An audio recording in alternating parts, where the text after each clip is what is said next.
আলু ও কাবলি ছোলার এই চাটটি খেতে যেমন অসাধারণ, আর এর বানানোর পদ্ধতিটি তার চেয়েও সাধারণ। আসসালামু আলাইকুম।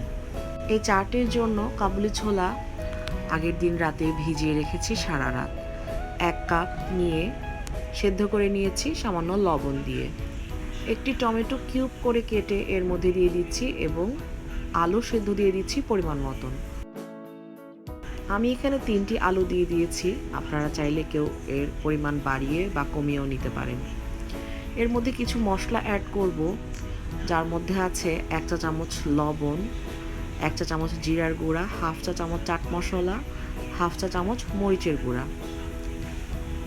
সব কিছুকে খুব ভালোভাবে টস করে নিব।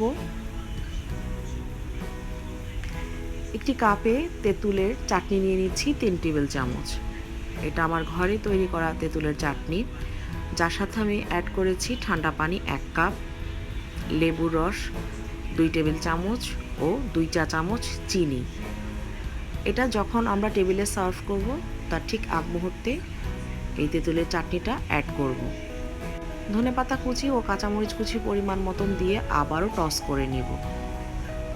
চাইলে কেউ তেঁতুলের চাটনিটি এখানে রেডিমেডও ইউজ করতে পারেন। এবার টস করা হয়ে গেলে এর মধ্যে আমি রাজমা সেদ্ধ দিয়ে দিচ্ছি, যেটা সম্পূর্ণই অপশনাল। এখানে রাজমার বদলে আপনারা কেউ আনার দিতে পারেন। এবার সব কিছুকে টস করে একটি প্ল্যাটারে ঢেলে দিয়ে আমি এর উপরে আগে থেকেই ভেজে রেখেছিলাম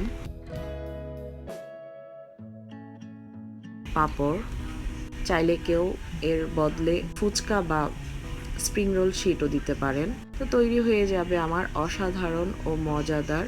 ভালো লাগলে একটু লাইক ও কমেন্ট করবেন, ফেসবুক পেজকে ফলো করে বেশি বেশি শেয়ার দিবেন, আমার চ্যানেলের পাশেই থাকবেন এবং সাবস্ক্রাইব করে বেল আইকনটি প্রেস করবেন। সবাই অনেক ভালো থাকবেন।